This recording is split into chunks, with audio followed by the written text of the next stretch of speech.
அன்பான மீசை அண்ணாச்சி நேயர்களே, நட்புகளே, வணக்கம். நம் நாட்டில் பல்வேறு கதைகள் உலவி வருகின்றன. அது நீதி கதைகளாகவும் அறம் சார்ந்த கதைகளாகவும் நம் ஆன்றோர்கள் நமக்கு சொல்லி சென்றிருக்கின்றார்கள். அந்த வகையிலே இப்பொழுது உலகம் மறந்து வருகின்ற கதைகளை நாம் தேடி பிடித்து அவைகளை இந்த கால குழந்தைகளுக்கும் பெரியவர்களுக்கும் தெரிந்து கொள்ளும் வகையிலே வெளியிட்டு வருகின்றோம். நேயர்களே, தொடர்ந்து இது போன்ற கதைகளை வெளிவர தொடர்ந்து பாருங்கள். கடைசியில் அறம் சார்ந்த கதை என்று கமெண்ட் செய்யுங்கள். சேனலை சப்ஸ்கிரைப் செய்யுங்கள். ஒரு ஊரில் கந்தன் என்ற பெரும் செல்வந்தர் வாழ்ந்து வந்தார். அவர் கணக்கிலடங்காத சொத்துக்கள், எண்ணிலடங்காத சொத்துக்களை கொண்டிருக்கின்றார். எவ்வளவு சொத்து இருக்கிறது என்று அவருக்கு தெரியாது. ஏராளமான வருமானம். ஆனாலும் ரொம்ப கஞ்சத்தனமாக அவர் வாழ்ந்து வந்தார். எதையும் எளிதில் குடும்பத்துக்கோ அடுத்தவர்களுக்கோ செலவு செய்ய மாட்டார். எதற்கெடுத்தாலும் கேள்வி கேட்பார்.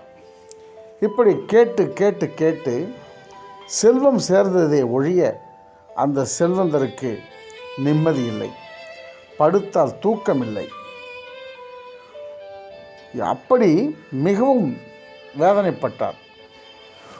ஒரு கட்டத்தில் செல்வம் கைக்கு மீறி இருந்தது, அளவுக்கு மீறி இருந்தது. ஆனால் நிம்மதி என்பது ஒரு துளி கூட அவர் நெஞ்சிலே இல்லை. ஆகவே அவர் அவதிப்பட்டு வந்தார். இவருடைய முகம் மிகவும் கவலையுற்று இருப்பதைக் கண்ட பணியாள், முதலாளி, என்னங்க எப்படி இருக்கீங்க?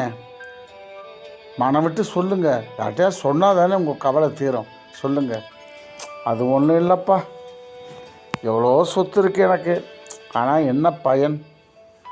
நிம்மதி இல்லைப்பா, படுத்த தூக்கம் வரல. அப்படிங்களா முதலாளி? நான் ஒன்று சொல்லுவேன், தப்பாக எடுத்துக்கூடாது. சொல்லுப்பா, என்னன்னு கேட்போம். இல்லை, நம்ம ஊருக்கு ஒதுக்குப்புறத்தில் ஒரு மரத்தடியில் ஒரு சாமியார் உட்காந்து வரவங்க போகிறவங்க கவலையெல்லாம் தீர்க்குறாராம். யார் யார் என்ன கேட்குறாங்களோ அதுக்கு தகுந்த மாதிரி ரொம்ப அருமையாக கவலையை தீர்த்து வைக்கிறாராம். நாம் ஒரு தடவை போய் அவரை ஏன் பார்க்கக்கூடாது யோசித்தார். சரி, பரவாயில்ல, வண்டியை கட்டு, நாம் போய் பார்த்துட்டு வருவோம். அப்படி என்று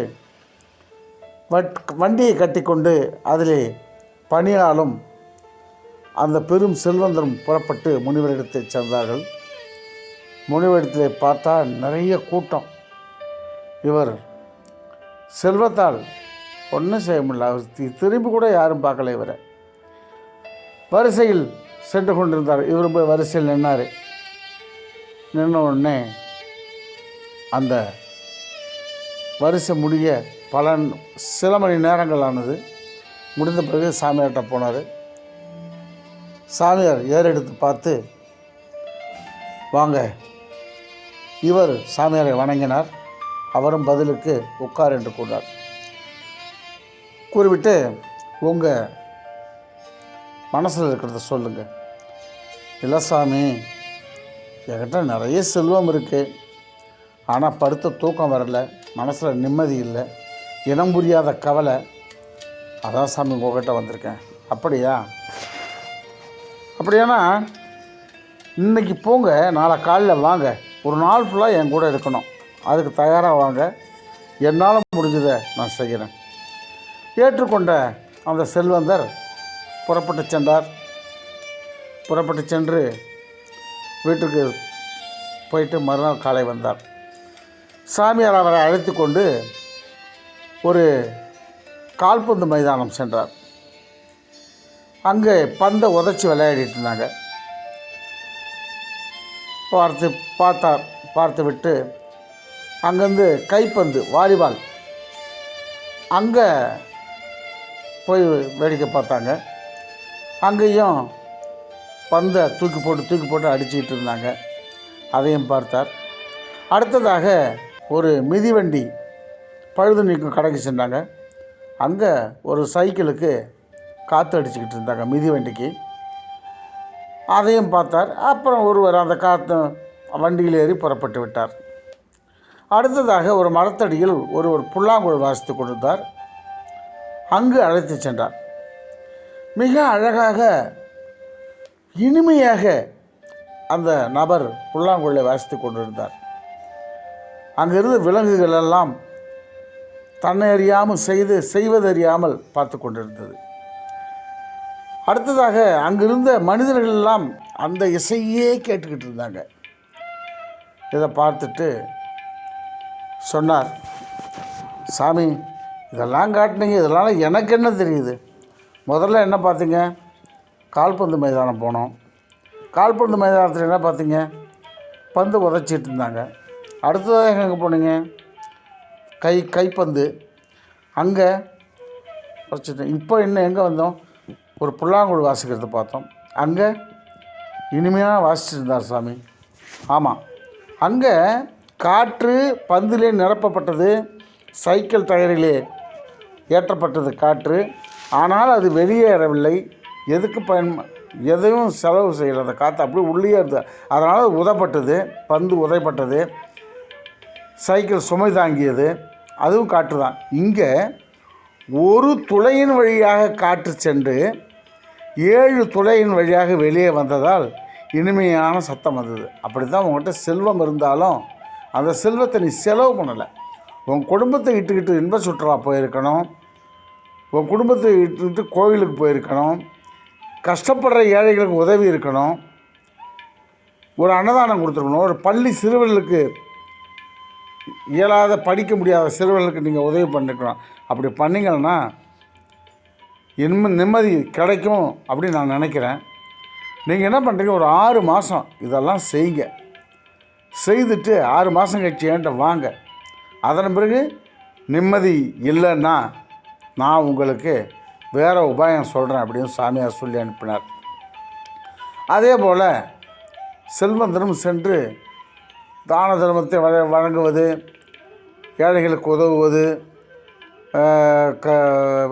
பெண்கள் திருமண உதவிக்கு உதவுவது, அன்னதானம் போடுறது, குடும்பத்தை இன்பச் சுற்றுலா அழைத்து செல்வது, குடும்பத்தை கோயிலுக்கு அழைத்து செல்வது என்று இவர் இந்த 6 மாதம் போனதே தெரியல. எப்படி போச்சுன்னே தெரியல. படுத்தா தூங்கிடுவார், நிம்மதியாக இருப்பார், ஆனந்தமாக இருப்பார். ஒன்றுமே புரியல. ஒரு முகத்தில் ஒரு இன்ப கலை அப்படி இருந்தது. 6 மாதம் போனதே தெரியல. உடனே செல்வந்தர் புறப்பட்டு சாமியாரிடம் வந்தார். இறைவா என்று சாமியார் காலில் விழுந்தார். எந்திரிப்பா அப்படி சொல்லிட்டு, என்னப்பா என்ன மனநிலையோடு இருக்க? என்ன உன் முகத்தில் ரொம்ப சந்தோஷமாக இருக்க போகிறதா? ஆம் சாமி, வருமானமும் அதிகமாக வருது, நிறைய செலவுகளும் பண்ணுறேன், எப்படி பொழுது போகிறது தெரியல, அப்போல்லாம் இருந்த கவலையெல்லாம் இப்போ கிடையாது சாமி, ரொம்ப ஆனந்தமாக இருக்கேன் அப்படி என்றார். இப்போ அதுதான் எப்படி காற்று அடைபட்டு கிடந்த போது உதைபட்டதோ அதுபோல் அல்லாமல் ஒரு துளையின் வழியாக சென்று 7 துளையின் வழியாக அந்த காற்று எவ்வளோ இன்ப நாதமாக இனிமையான இசையாக வெளிவந்ததோ அதுபோல் உனக்கு வருமானம் இருந்தது. ஆனால் அந்த வருமானத்தை யாருக்கும் செலவு செய்யலை. அதனால் உன் மனசில் இன்பம் கிடையாது. இப்போ நிறைய பேர் செலவு செய்யலை, நிறைய பேர் உன்னை வாழ்த்துறாங்க. இன்றைக்கி செல்வந்தராக இருக்கிறதுக்கு தகுதியானவராக நீ இருக்க. ஆக இதுபோல் தொடர்ந்து செய்து பல்லாண்டு வாழ்வாயாக என்று வாழ்த்தி அனுப்பினார்.